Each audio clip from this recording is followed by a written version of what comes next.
Next part है chapter 6 tissue का। इसमें हम देखेंगे कि एनिमल टिश्यू कितने टाइप के हैं और उनकी फर्दर कैटेगरी क्या क्या है। सबसे पहले तो हम एनिमल टिश्यू देख लेते हैं। सबसे पहला एनिमल टिश्यू जो ह्यूमन बॉडी में पाया जाता है वो है एपिथेलियल टिश्यू, दूसरा है मस्कुलर टिश्यू, तीसरा है connective tissue and last one is nervous tissue. अब इनका हम एक ऊपरी तौर पे इनका फंक्शन देख लेते हैं, ठीक है। एपिथेलियल टिश्यू कहाँ पे पाया जाता है? एपिथेलियल टिश्यू उन जगहों पे पाया जाता है जहाँ पर कवर होता है, प्रोटेक्टिव कवर होता है।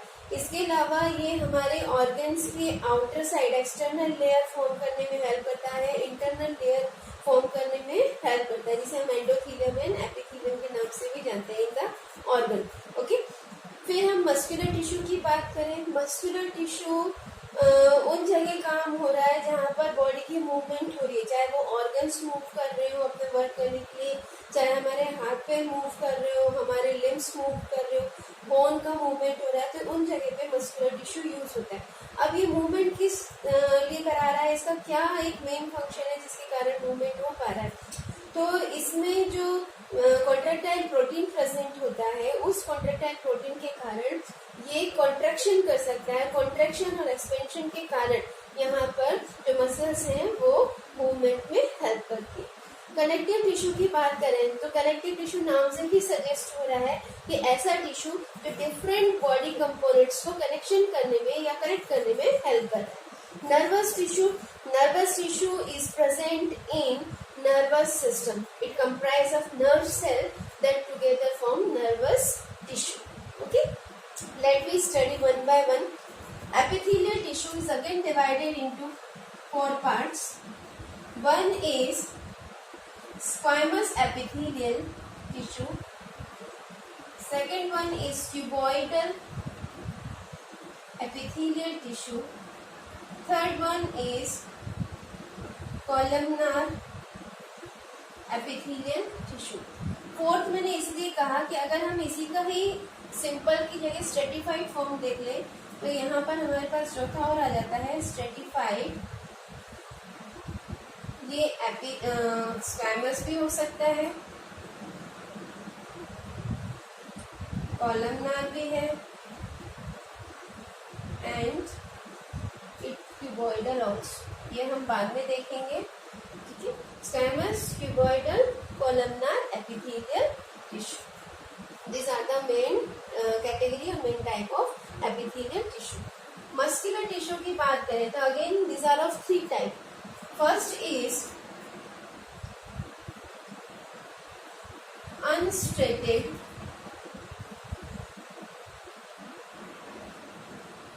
muscular tissue,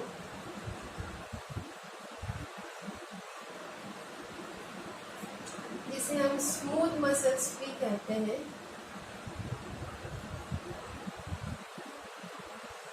next one is striated muscular tissue,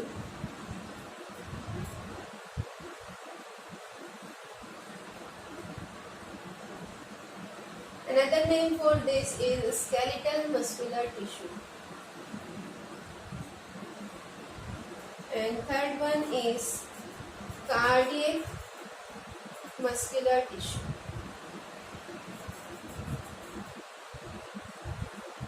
ये मस्कुलर टिश्यू के फॉर्म है।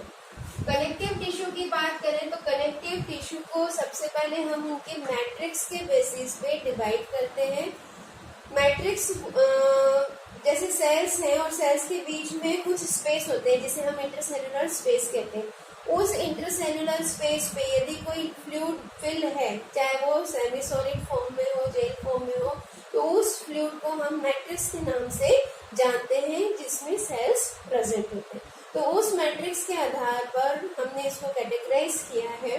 सबसे पहले हम उनको देखेंगे जो लूज मैट्रिक्स के होते हैं, जिनमें लूज मैट्रिक्स प्रेजेंट होता है, और लूज मैट्रिक्स वाले होते हैं adipose tissue and areolar tissue.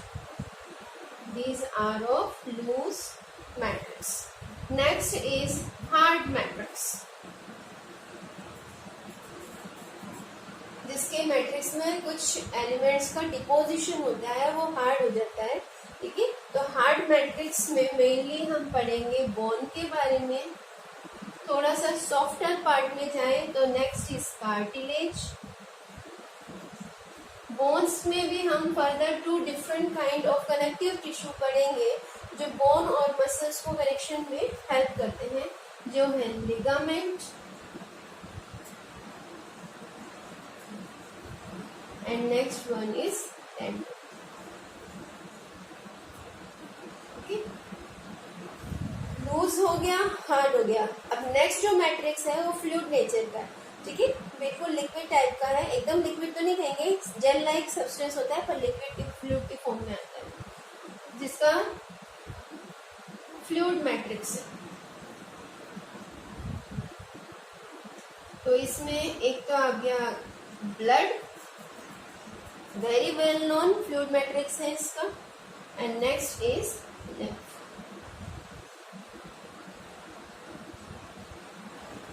तो ये है कनेक्टिव टिश्यू जो हमें आगे स्टडी करना है। नर्वस टिश्यू की बात करें तो नर्वस टिश्यू एक ही तरह के सेल से बनते हैं जो कि है नर्व सेल। तो नर्वस टिश्यू जब हम पढ़ेंगे तो नर्व सेल का स्ट्रक्चर, उसका फंक्शन, लोकेशन, ये सब हम स्टडी करेंगे। तो इसके अंदर हमें स्टडी करना है नर्व सेल के बारे में। ओके, तो अब हम 1 बाय 1 इन टिश्यूज को स्टडी करते हैं।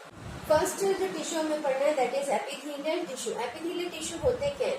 एपिथेलियल टिश्यू उन सेल से बने हुए हैं जो सिंपल है और एक साथ अरेंज्ड है इन लेयर, ठीक है, और इस तरह से अरेंज है कि इनके बीच जो स्पेस होता है, इंटरसेल्युलर स्पेस है, वो बिल्कुल नहीं होता है, प्रेजेंट नहीं होता है। There is no intercellular space in between there.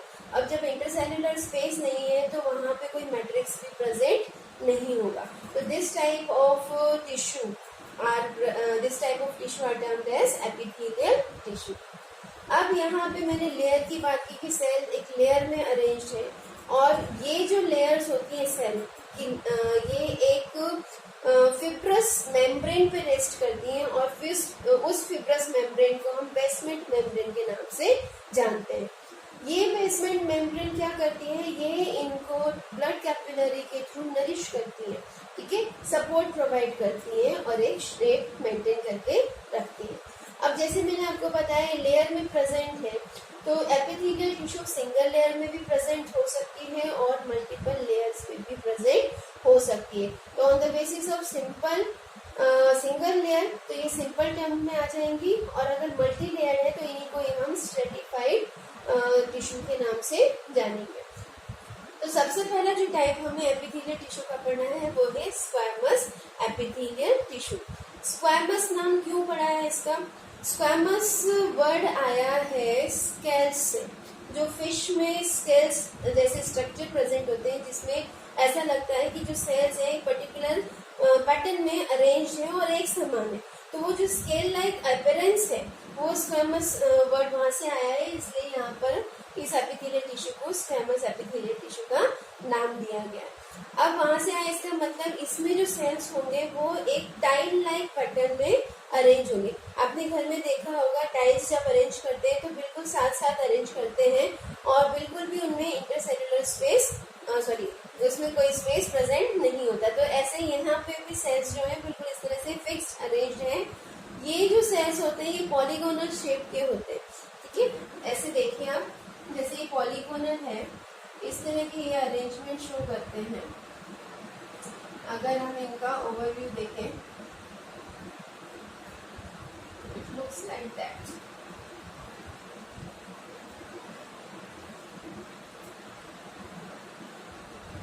अगर हम इनका साइड बाय व्यू देखेंगे तो ये बिल्कुल पतली सी एक मेम्ब्रेन फॉर्म करेंगे, वेरी थिन शीट। ये बिल्कुल फ्लैट सेल होते हैं, दे आर फ्लैट्स, पॉलीगोनल और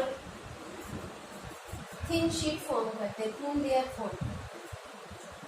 इस तरह की जो सिंगल लेयर बनाते हैं स्क्वैमस एपिथेलियल टिश्यू के सेल, तो इस तरह के स्क्वैमस एपिथेलियल को हम कहते हैं सिंपल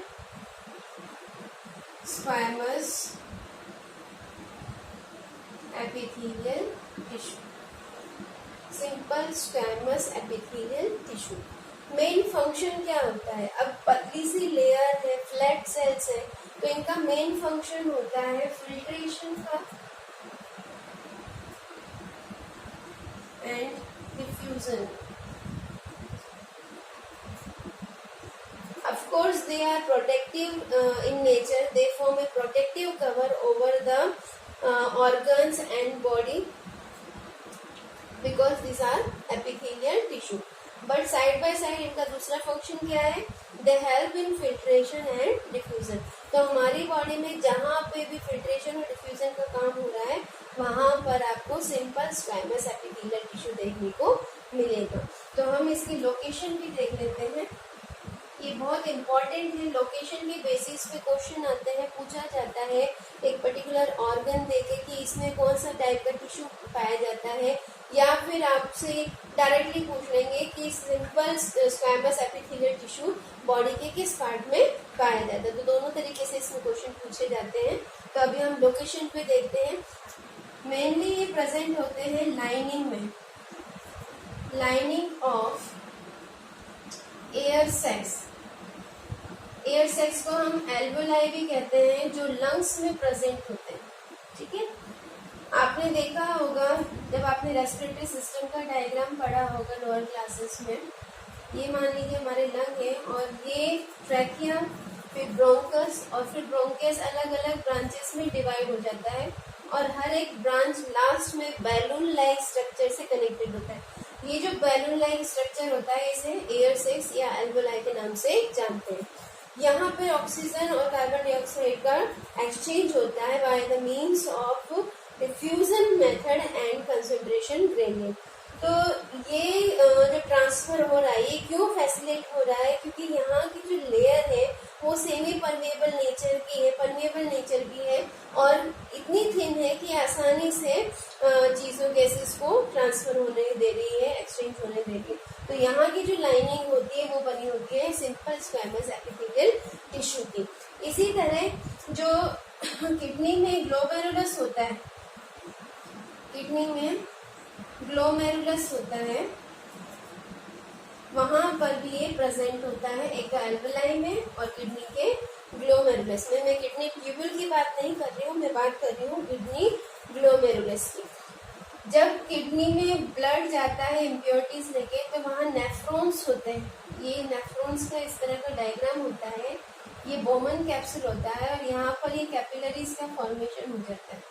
ठीक है, इसे हम ग्लोमेरुलस कहते हैं। यहाँ से वेस्ट मटेरियल फिल्ट्रेट होकर इस बोमन कैप्सूल में आ जाता है। तो अगेन ये जो फिल्ट्रेशन वाला पार्ट है ये किससे बना हुआ है? सिंपल स्क्वैमस एपिथेलियल टिश्यू से। तो इस तरह जहाँ पे भी फिल्ट्रेशन और डिफ्यूजन का काम हो रहा है वहां पर simple squamous epithelial tissue present है। ठीक है, इसके अलावा ये तो कुछ एग्जांपल हो गए। अब मैं बात कर रही थी आपको स्ट्रेटिफाइड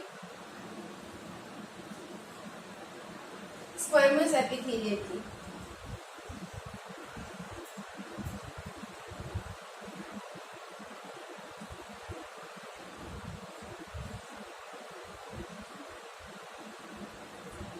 क्या होता है stratified squamous epithelium? Epithelial tissue को ही कहते हैं। अब आपने देखा कि सिंगल स्क्वैमस एपिथेलियम में एक सिंगल लेयर थी सेल्स की और बहुत ही थिन मेम्ब्रेन ये बना रही थी। ठीक है, पर स्ट्रेटिफाइड में क्या है? बिल्कुल थिन मेम्ब्रेन प्रेजेंट होगी बेसमेंट में। देखिए इसका ये वाला जो हिस्सा होता है ये बेसमेंट मेम्ब्रेन होती है। ठीक है, इसी के ऊपर अनदर लेयर प्रेजेंट होगी, फिर अनदर लेयर प्रेजेंट होगी। ठीक है, तो एक के ऊपर एक जब बहुत सारी लेयर्स प्रेजेंट होती है तो इसको हम कहते हैं स्ट्रेटिफाइड। ठीक है, एक के ऊपर एक मल्टी लेयर होना क्या कहलाता है? स्ट्रेटिफाइड कहलाता है। तो ऐसे ही जब स्क्वैमस टिश्यू का, एपिथेलियल टिश्यू का जब बहुत सारी लेयर्स बन जाती है तो इसी को हम नाम बोलते हैं स्ट्रेटिफाइड स्क्वैमस एपिथेलियल टिश्यू।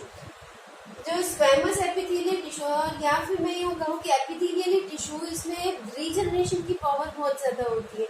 जब कोई टिश्यू का सेल टूट जाता है, वर्न आउट हो जाता है, तो अपने आप को रीजनरेट कर लेता है और रीडेवलप कर लेता है।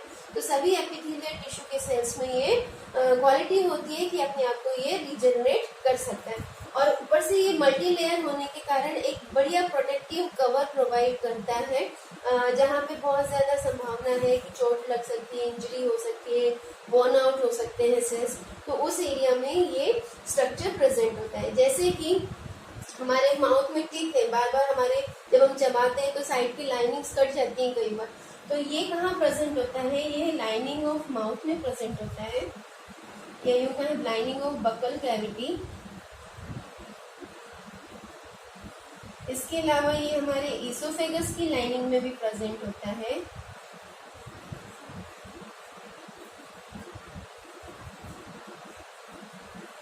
ईसोफेगस फूड पाइप को कहते हैं। ओके, और मेन कहाँ प्रेजेंट होता है, ये हमारी स्किन में प्रेजेंट होता है।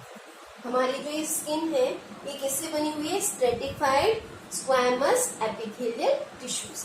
ओके, नेक्स्ट टिश्यू जो हम पढ़ेंगे वो है क्यूबॉइडल एपिथेलियल टिश्यू। जैसे कि नाम सजेस्ट हो रहा है, क्यूबॉइडल एपिथेलियल टिश्यू में इसके जो सेल्स होते हैं वो क्यूबॉइड शेप के होते हैं। आपने क्यूब्स देखे होंगे, क्यूबॉइड स्ट्रक्चर पढ़ा होगा, जो 3D स्ट्रक्चर होता है क्यूब्स का, दैट इज क्यूबॉइड। तो यहाँ जो सेल होते हैं स्क्वैमस की अपेक्षा थोड़े से ब्रॉड होते हैं और लंबे होते हैं। ठीक है, तो कुछ इस तरह से आपको दिखाई देंगे ये। इनका जो न्यूक्लियस होता है ये बीच में प्रेजेंट होता है, ये इसका बेसमेंट मेम्ब्रेन है। इस तरह से ये अरेंज दिखेंगे ट्यूब के शेप में, और इनमें भी इंटरसेल्युलर स्पेस प्रेजेंट नहीं होती, इनमें भी इंटरसेल्युलर स्पेस प्रेजेंट नहीं होती। अगेन अगर सिंगल लेयर का है तो ये क्या कहलाएगा, simple cuboidal epithelial tissue if present in single layer।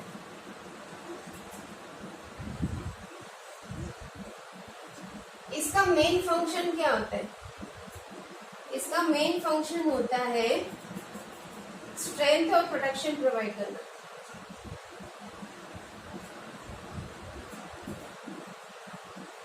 Strength provide करना, जिस भी ऑर्गन या किसी पार्ट की लाइनिंग बनाएगा वहां पर ये मजबूती प्रोवाइड करता है, स्ट्रेंथ प्रोवाइड करेगा।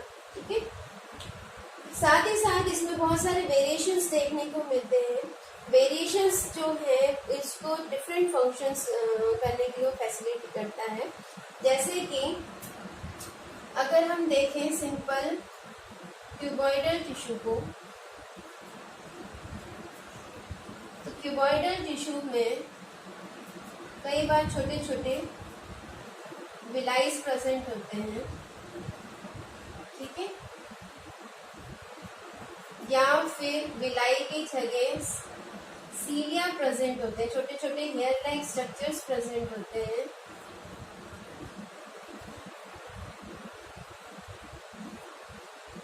इस तरह के क्यूबॉइडल एपिथेलियल टिश्यू को हम बोलते हैं सीलिएटेड क्यूबॉइडल एपिथेलियल टिश्यू। यहीं पर मान लीजिए अगर कोई एक टिश्यू का सेल अपने आप को मॉडिफाइड कर देता है इनटू ग्लैंड। ठीक है, ये कुछ सिक्रीशन स्टार्ट कर लेता है और ग्लैंड के फॉर्म में मॉडिफाइड हो जाता है, तो यही बना देता है ग्लैंड्यूलर क्यूबॉइडल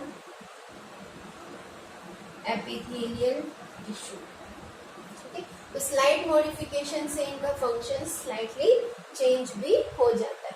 अब इनका हम लोकेशन देखते हैं, कहाँ प्रेजेंट है हमारी बॉडी में। तो सिंपल क्यूबॉइडल टिश्यू, जो सिंपल क्यूबॉइडल एपिथेलियल टिश्यू है, ये प्रेजेंट होता है किडनी ट्यूब्यूल्स में। आपको मैंने बताया था ये बोमेंस कैप्सूल है, ये ग्लोमेरुलस है। ये जो ट्यूब्यूल है ये कॉइल्ड होके जब कनेक्ट हो जाती है फर्दर ट्यूब लाइक स्ट्रक्चर से डक्ट से, तो इन ट्यूब्यूल्स की लाइनिंग में simple cuboidal epithelial tissue present होता है। प्रोटेक्शन स्ट्रेंथ तो प्रोवाइड कर ही रहा है, साथ में यहाँ पर एब्जॉर्प्शन का काम भी करता है। तो एक और फंक्शन हो गया यहाँ पे इसका, दैट इज एब्जॉर्प्शन। इसके अलावा जो सिंपल क्यूबॉइडल है ये हमारे छोटे छोटे ग्लैंड्स के पार्ट में भी प्रेजेंट है। हमारे बॉडी में बहुत सारे ग्लैंड्स प्रेजेंट होते हैं, स्किन में भी स्वेट ग्लैंड है, सेबेशियस ग्लैंड है, ठीक है। तो इनकी जो डक्ट्स होती हैं जिनके थ्रू ये बाहर की ओर सिक्रीट आउट होते हैं, ऐसे बहुत सारे छोटे छोटे ग्लैंड है, उनकी लाइनिंग में भी ये प्रेजेंट होता है, ठीक है। इसके अलावा इसको अगर हम सीलिएटेड क्यूबॉइडल एपिथेलियल टिश्यू की बात करें तो ये प्रेजेंट होता है, चलिए यहाँ पे लिख लेते हैं, सीलिएटेड क्यूबॉइडल एपिथेलियल टिश्यू ये प्रेजेंट होता है lining of nasal passage, trachea, हमारी जो नेसल पैसेज की लाइनिंग है और ट्रैकिया की लाइनिंग है उसमें ये प्रेजेंट होता है सीलिएटेड क्यूबॉइडल एपिथेलियल टिश्यू। ये क्या करता है, जब हम इनहेल करते हैं तो एयर के साथ बहुत से डस्ट पार्टिकल भी आ जाते हैं और ये डस्ट पार्टिकल इन सीलिया के द्वारा वापस से एक्सपेल आउट हो जाते हैं। तो इस तरह से ये इसका फंक्शन है और लोकेशन है। नेक्स्ट जो एपिथेलियल टिश्यू हमें पढ़ना है वो है columnar epithelial tissue. Columnar epithelial tissue, अब नाम से ही पता चल रहा है इसके जो सेल्स हैं वो कॉलम शेप के लंबे लंबे हैं, ठीक है। मान लीजिए इसका बेसमेंट मेम्ब्रेन है और इस तरह के ये सेल्स होंगे इसमें।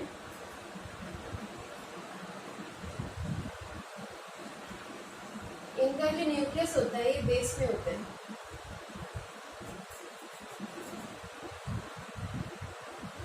Again these are of two type, simple when one layer is present, unilayer अगर एपिथेलियल टिश्यू है तो इसको हम सिंपल कॉलमनार एपिथेलियल टिश्यू बोलेंगे, और जब मल्टी लेयर है तो इसको हम कहेंगे स्ट्रेटिफाइड,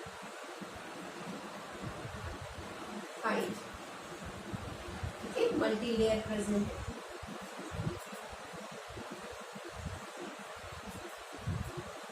जो कॉलमनार एपिथेलियल टिश्यू है लंबे लंबे इसमें सेल्स हैं जो कि कई तरह के मॉडिफिकेशंस भी इसमें देखे जाते हैं। इसका जो फंक्शन होता है, फंक्शन क्या होता है इनका फंक्शन है एब्जॉर्प्शन का, सिक्रीशन का, ऑफ कोर्स प्रोटेक्शन तो प्रोवाइड कर ही रहे ये सब, पर इसका मेन काम क्या होगा, एब्जॉर्प्शन, सिक्रीशन, एंड अगर ये ग्लैंड के फॉर्म में कन्वर्ट हो गए तो of course they do different types of secretions, ठीक है। जैसे कि स्टमक की लाइनिंग में, स्टमक की जो इनर लेयर होती है उनमें कुछ सेल्स मॉडिफाइड हो जाते हैं, कॉलमनार सेल्स प्रेजेंट होते हैं जो मॉडिफाइड हो जाते हैं और सिक्रीट करते हैं म्यूकस, ठीक है।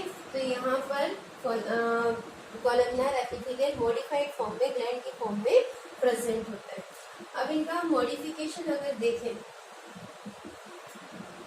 क्या क्या मॉडिफिकेशंस होते हैं, सिंपल तो प्रेजेंट है जो कि ब्रोंकाई वगैरह में प्रेजेंट होता है। अभी मैंने आपको बताया था रेस्पिरेटरी ट्रैक्ट, नेसल पैसेज में क्यूबॉइडल है सीलिएटेड, फिर हमारे ट्रैकिया में सीलिएटेड क्यूबॉइडल है, और ज़्यादा जब अंदर ब्रांचेस हो जाती हैं तो बहुत सारे सबसे पहले तो ब्रोंकस बनते हैं on the each part of lung, और इसको हम प्यूरल फॉर्म में ब्रोंकाई कहते हैं। तो दोनों ब्रोंकाई पे जो इनर लाइनिंग फॉर्म करता है वो है कॉलमनार एपिथेलियल टिश्यू।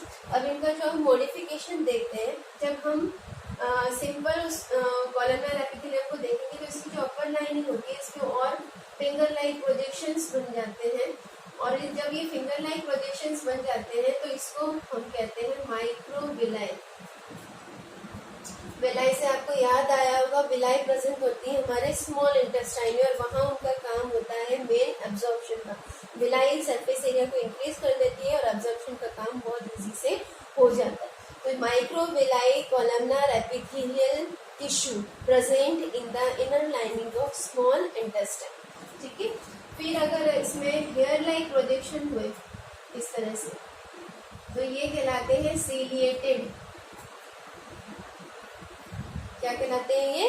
सीलिएटेड। और जो सीलिएटेड प्रेजेंट होते हैं हमारे फेलोपियन जो फीमेल रिप्रोडक्टिव सिस्टम है उसके यूटेराइन डक्ट होती है, फेलोपियन ट्यूब होती है, वहां पे प्रेजेंट होते हैं। साथ ही साथ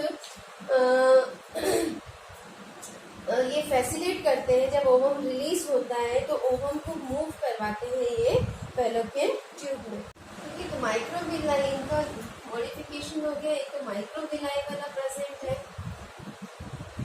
दूसरा सीलिएटेड वाला प्रेजेंट होता है, और थर्ड वन आपको बताया था ग्लैंडुलर फॉर्म में। जब कोई भी सेल कॉलमनर एपिथेलियल का ग्लैंड के फॉर्म में मॉडिफाइड हो जाता है तो इसी को हम कहते हैं glandular columnar epithelial tissue. Location हम देख लेते हैं। अब फंक्शन अलग अलग है तो ऑब्वियस सी बात है इनका जो पोजीशन होगा, लोकेशन होगा बॉडी में वो भी अलग अलग होगा। ठीक है, तो हम बात करते हैं माइक्रोविलाई से। तो microvilli columnar epithelial tissue present होता है स्मॉल इंटेस्टाइन में। ये कहाँ प्रेजेंट होता है? स्मॉल इंटेस्टाइन के इनर लाइनिंग में।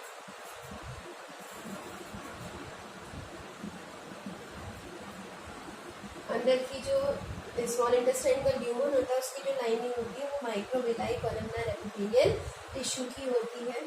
सीलिएटेड कॉलमनर एपिथेलियल टिश्यू की बात करें तो ये प्रेजेंट होता है ब्रोंकाई में,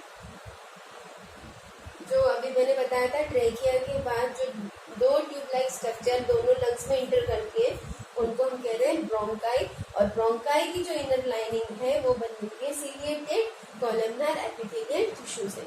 यहाँ पे सीलिया का काम वही है जो सीलिएटेड क्यूबॉइडल का था नसिक एसिड में। ये जर्म डस्ट पार्टिकल्स को इंटर नहीं करने देती हमारे लंग्स में और इसको थ्रो बैक करने में हेल्प करती है। ठीक है, तो ब्रोंकाई में प्रेजेंट है, साथ ही साथ फेलोपियन ट्यूब में प्रेजेंट है। फेलोपियन ट्यूब जिसे हम ओविडक्ट भी कहते हैं और इसका काम होता है ओवम को मूव कराना, ओवरी से यूट्रस तक लेके जाना।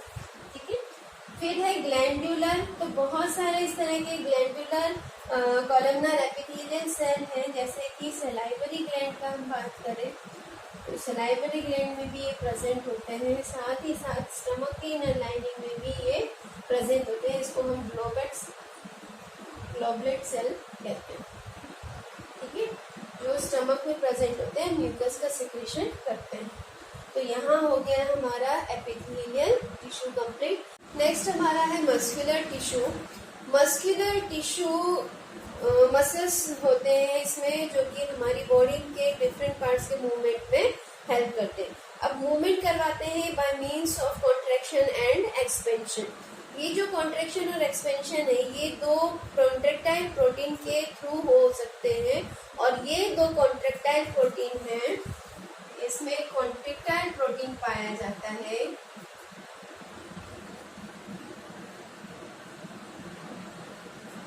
और ये है एक्टिन और दूसरा है मायोसिन।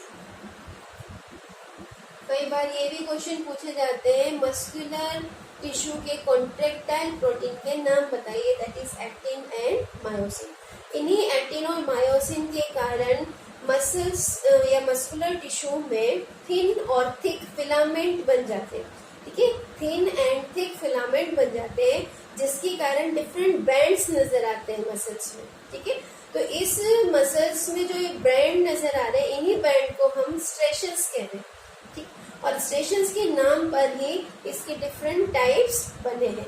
सबसे पहला जो टाइप है वो है unstriated muscular tissue. Unstriated muscular tissue, unstriated मतलब ऐसा मस्कुलर टिश्यू जिसमें स्ट्रेशंस प्रेजेंट नहीं है, लाइट और डार्क बैंड्स प्रेजेंट नहीं है।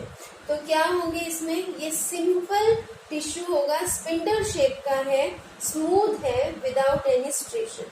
ठीक है, तो इसके हम कुछ कैरेक्टर्स पहले देख लेते हैं, किस टाइप के इसमें सेल्स होते हैं। इसका जो सेल होता है मसल सेल, ये स्मूथ होता है, विदाउट स्ट्रेशन। स्ट्रेशन मतलब होता है presence of light and dark bands, तो इसमें प्रेजेंट नहीं होते। ठीक है, इसमें कोई स्ट्रेशन प्रेजेंट नहीं होता। दूसरा क्या है, इसका प्रॉपर्टी है कि इसमें यूनिन्यूक्लिएट होता है, मतलब सिंगल न्यूक्लियस प्रेजेंट है। It is uninucleate, single nucleus present. फिर नो ब्रांचिंग, ठीक है, नो ब्रांच या फिर अनब्रांच्ड, इसमें ब्रांचिंग नहीं होती है, स्पिंडल शेप का होता है ये। और स्पिंडल शेप क्या होता है, इस टाइप के होते हैं, बीच में से थिक और एंड की तरफ ही टैपरिंग हो जाते हैं, पॉइंटेड हो जाते हैं। इनका एक न्यूक्लियस प्रेजेंट होता है और कोई इस तरह का स्ट्रेशन इसमें प्रेजेंट नहीं होता।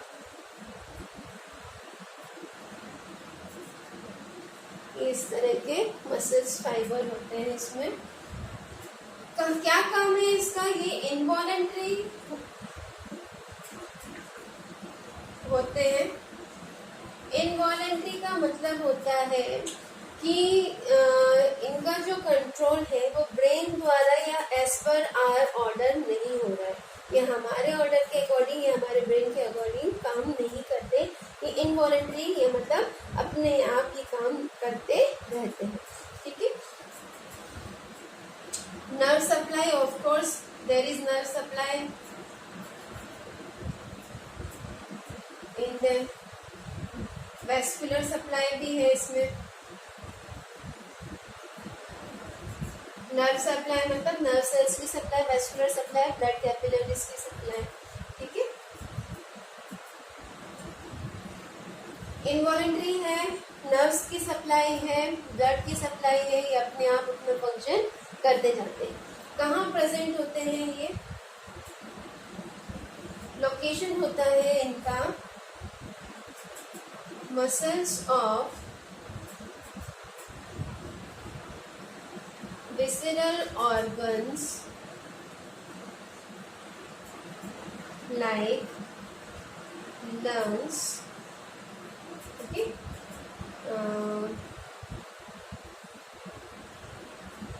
स्टमक की वॉल में भी काम करते हैं ये, इंटेस्टाइन में भी काम करते हैं ये।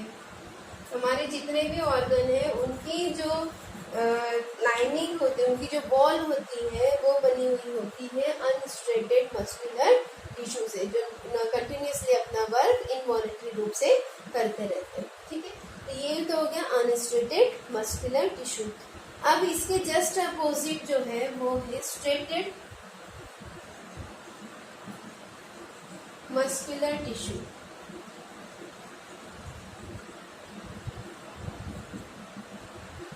अब जैसे नाम ही सजेस्ट कर रहा है कि इसमें स्ट्रेशंस प्रेजेंट है। ठीक है, तो सबसे पहले तो हम लिख लेते हैं स्ट्रेशंस प्रेजेंट। स्ट्रेशंस मतलब अभी बताया था मैंने आपको, presence of light and dark bands. दूसरा, मल्टी न्यूक्लिएटेड होते हैं, एक ही सेल में बहुत सारे न्यूक्लियस पाए जाएंगे, मल्टी न्यूक्लिएटेड होते हैं। ब्रांच्ड होते हैं, ठीक है, इनकी जो सेल्स होते हैं ये ब्रांच्ड होते हैं, जुड़े हुए रहते हैं। फिर वॉलेंटरी होते हैं ये, they are controlled by our will और they work according to our brain. तो हमारा ब्रेन जो इनसे काम कराएगा या हमारी विल पावर जो इनसे काम कराएगी वो ये काम करेंगे, जिसको बोलते हैं वॉलंटरीज। ठीक है, they perform voluntary action. Structure अगर हम देखें तो इस तरह के स्टेशन इसमें मिलेंगे।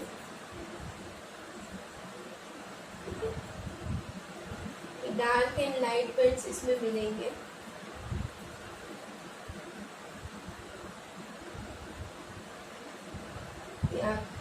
अच्छे से मल्टी न्यूक्लिएटेड होते हैं या न्यूक्लियस प्रेजेंट मिलेगा कहीं कहीं पे। ठीक है, तो कुछ इस तरह के ये होते हैं। इनका डायग्राम में प्रोवाइड करूंगी, आप देखिए उसको। ठीक है, तो इस तरह से ये स्ट्रेटेड मस्कुलर टिश्यू दिखाई देते हैं। अब ये वॉलंटरी फंक्शन को परफॉर्म कर रहे हैं, तो ये कहाँ कहाँ प्रेजेंट होंगे? ये हमारी बॉडी के उन पार्ट्स में प्रेजेंट होंगे जो हमारे विल पावर से हमारे अकॉर्डिंग वर्क करती हैं। जैसे हमारे हाथ पैर मूव कर रहे हैं, हमारे हाथ का हम मूवमेंट कर रहे हैं, हमारे हेड का हम मूवमेंट करवा रहे हैं, हमारे लेग्स का हम मूवमेंट करा रहे हैं। तो स्पेशली जो हमारे लिम्स होते हैं उसके मूवमेंट में ये मसल्स हेल्प कर रहे हैं। तो इनका लोकेशन होगा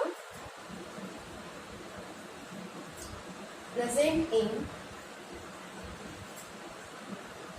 फोर एंड हिंड लिम्ब। अब फोर लिम्ब मतलब हाथ। अगर आपको ये याद ना रहे तो आप हैंड एंड लेग्स भी लिख सकते हो। ठीक है, तो ये इसमें ये चीजें होती है। तो आपको मेन इसमें क्या याद रखना है? एक तो इसका कैरेक्टर कैसा है, इसकी प्रॉपर्टी कैसी है, फिर इसका आपको डायग्राम याद रखना है और उसकी लोकेशन याद रखनी है। ये ध्यान रखना है आपको कि ये कौन इनवॉलंटरी फंक्शन कंट्रोल परफॉर्म करता है और स्टेशन वाला वॉलंटरी एक्शन परफॉर्म करता है। नेक्स्ट जो है वो है cardiac muscular tissue. Before starting cardiac muscular tissue मैं एक बात और शेयर करना चाहती हूँ कि जो स्ट्रेटेड मस्कुलर टिश्यू होते हैं, जैसे कि वो हमारे लिम्स में प्रेजेंट होते हैं और हमारी बोन के मूवमेंट में हेल्प करते हैं, इसीलिए उनको हम स्केलेटल मस्कुलर टिश्यू के नाम से भी जानते हैं। तो striated muscular tissue is also known as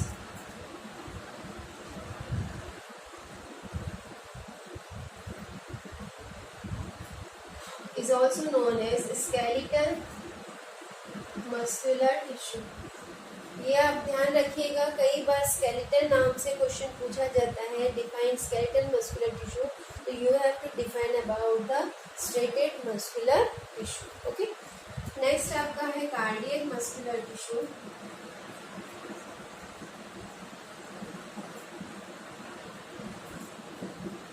cardiac word जो आया है ये आया है हार्ट के द्वारा। हार्ट से रिलेटेड जो भी वर्ड आएंगे उनको हम कार्डियक के नाम से जानते हैं। तो ऐसे मस्कुलर टिश्यू जो सिर्फ हार्ट की वॉल में प्रेजेंट है उन्हें हम कहते हैं कार्डियक मस्कुलर टिश्यू। ये प्रेजेंट कहाँ होते हैं? Present in heart wall. ये हार्ट की वॉल में प्रेजेंट होते हैं। अब आपने देखा होगा हार्ट कंटिन्यूअसली बीट करता रहता है, चाहे हम सो रहे हो, चाहे हम खड़े हो या कोई भी वर्क कर रहे हो, हार्ट अपना काम रेगुलरली करता रहता है।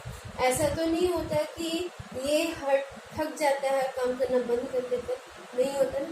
अगर ये थक जाए तो इंसान तो गया काम से। ठीक है, वैसा नहीं होता है, इसीलिए हम कहते हैं this type of tissue is non फैटिक tissue. ठीक है, फैटिक मतलब थकना, नॉन फैटिक टिश्यू। अब ये नॉन फैटिक है तो फैटिक वाला कौन सा होगा? भाई हमारे हाथ पैर में जो काम करा रहा है वही थकेगा ज्यादा से ज्यादा, है ना।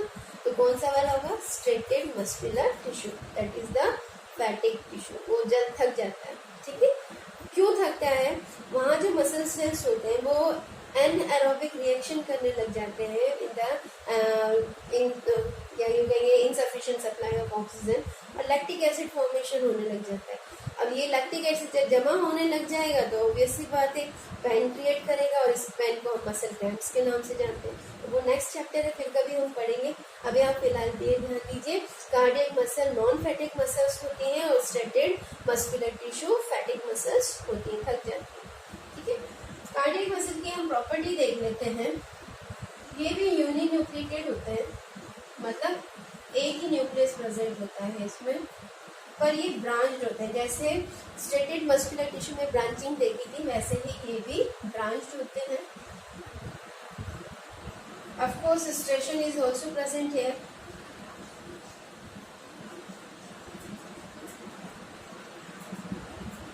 कार्डियक मस्कुलर टिश्यू में भी स्ट्रेशंस प्रेजेंट होते हैं, जो एक्टिनोमायोसिन के कारण फॉर्म होते हैं और बहुत अच्छे से इसको कॉन्ट्रैक्शन प्रोवाइड करते हैं। स्ट्रेशन के कारण कॉन्ट्रैक्शन बहुत अच्छे से होता है। ठीक है, लोकेशन मैंने आपको बताई थी, हार्ट में प्रेजेंट होते हैं। ये इसकी कुछ प्रॉपर्टीज हैं। ठीक है, तो यहाँ पर आपका मस्कुलर टिश्यू कंप्लीट होता है। नेक्स्ट टिश्यू जो हमें पढ़ना है वो है कनेक्टिव टिश्यू और नर्वस टिश्यू, जिसे हम नेक्स्ट वीडियो में कवर करेंगे। Thank you.